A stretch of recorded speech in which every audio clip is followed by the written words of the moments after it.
Clarification time, everyone. This is a good one. I don't, and I suspect it's probably because a lot of people have done their homework on Google, possibly, maybe it's a combination of that and other YouTube channels.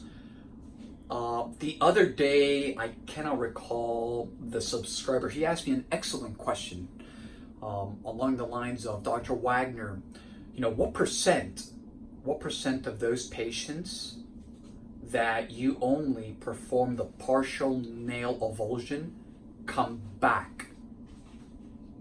Okay, which I thought was an excellent question, because I would say easily here myself, I only perform, and I think and I've mentioned this in the past, I would say the permanent penile procedure, maybe 5% of all of the ingrown toenail procedures that I do in an entire year. Only maybe 5% I will only do the penile permanent procedure. I'm gonna repeat again the question that they asked me was, I think it was a phenomenal one. Dr. Wagner, what percent of those patients that you perform only a partial nail avulsion come back to see you for the same problem? And I answered, so 95% of the patients that I perform that procedure on do not come back. So a lot of people continue to ask over and over, why don't I perform this procedure, the permanent penile procedure? Anything that is permanent in life is not good. There's other variables. I'll just name a few. If I have a patient who comes in here, first time that they've ever had an ingrown toenail, it doesn't automatically mean that they're going to have a second one if we only perform the partial nail avulsion. They may have gone to get a pedicure and they did something, they cut the nail and they left a little piece and they have an ingrown toenail. I perform the procedure, done.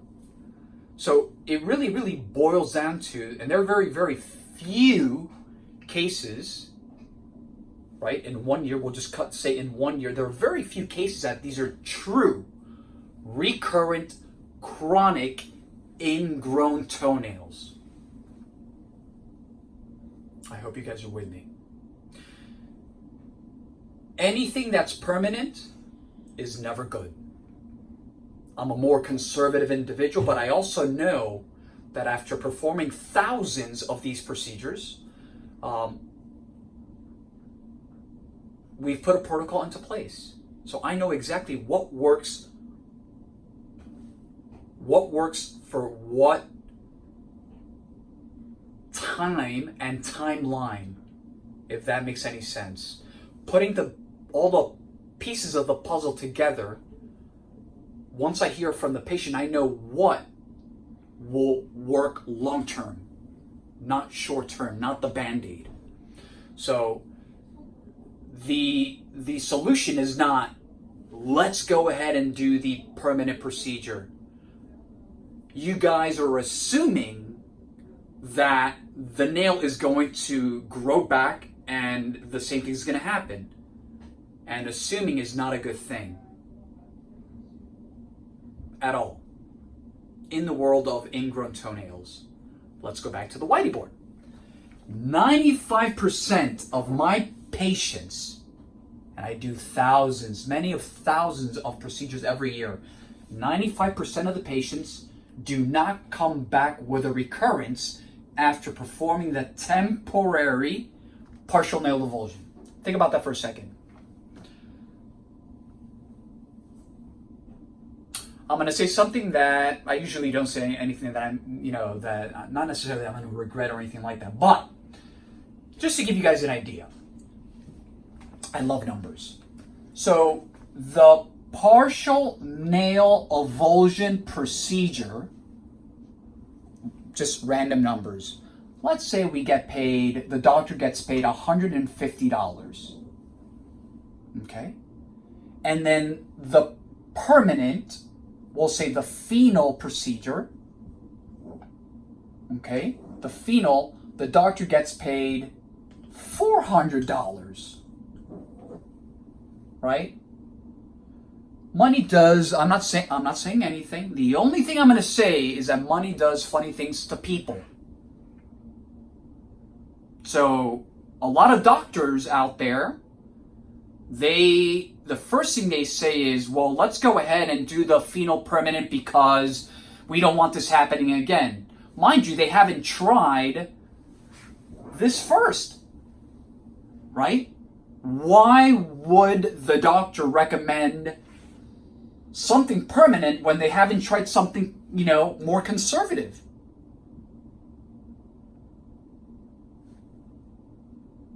You guys fill in the blanks.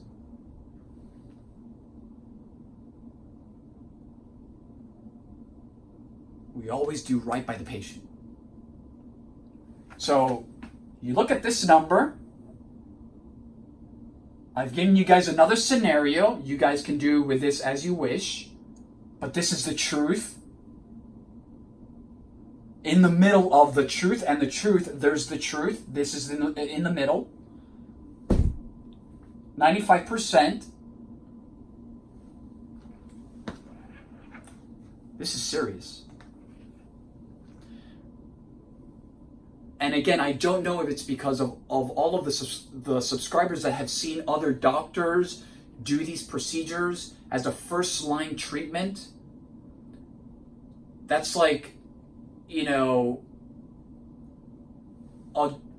keep it very, very, generic. That's like any of us going to a doctor, and instead of exhausting the conservative measures, say shoulder pain, you have shoulder pain, well, let's replace your shoulder, right? Not say, hey, let's send you for some physical therapy, let's give you a little injection, maybe a little cortisone, PRP, whatever it is. So you're skipping all of those possible alternatives that may work. How do we prevent, right, these patients? How do we get these patients to not come back to see us? And we have a protocol into place where we can do the little tricks of the trade that keep that nail away from the nail fold. Again, there's the truth, and then there's the middle. A story, and then there's the real story in the middle. That's what no one sees. I hope this brings a little bit of clarity to everyone in respect to permanent versus conservative. The permanent procedure, yes, for the 5% of the individuals that it truly is a recurrent chronic problem, that is an indication to have the penal procedure, whether it's a penal, there's other ways. I'm just mentioning the penal because that's what I personally use. There's other ways to prevent from, to prevent the nail from regrowing. This is a great topic of conversation. I told out a lot of people that I was going to go ahead and do that. And just like I promised everyone, I'd like to get some questions I'm sure I'll get some questions anyways. If you've been battling, and I think I'm just gonna close it out here. If you have been battling with a chronic case, whether it's bilateral, chronic case of ingrown toenails, the 5%, right? Yes. I agree to have the penal procedure, the permanent procedure, to avoid any long-term complications. But if this is a first time issue, I would highly recommend, right? Because if you look at the numbers, these numbers don't lie. I would highly recommend that you only opt for the conservative one. Because once you do it, there's no turning back. Boom.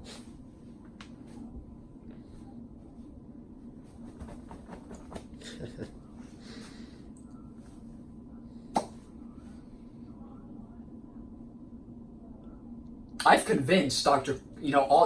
By the way, let me just make also another clarification. We have 6 doctors here. 6. The ones that you guys have seen, Dr. Fernandez here and there, myself, Dr. Kushner. There's also other doctors here. We're not the only ones. They just don't like to be in front of the camera that much, or at all for that matter. But I've had this conversation with Dr. Kushner.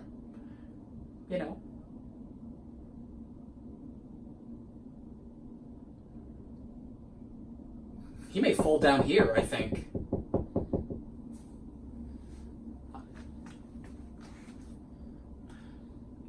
Doctor's discretion, but I'm talking me. He likes to do these phenols. I don't. In my short career, I've done thousands and thousands of these, to the point where now I can easily look at these numbers, look at the metrics. Like always, www.jospodiatry.com, Instagram, Dr. Tojam, Joss Podiatry, Facebook, and last but not least, our YouTube channel, Joss Healthcare. I highly recommend that if you have any pals, friends, gals, hubbies, anyone, that you share this video with them, because this is education. And if you have an ingrown toenail and you're going to go to your podiatrist, ask the right questions. Have a nice weekend.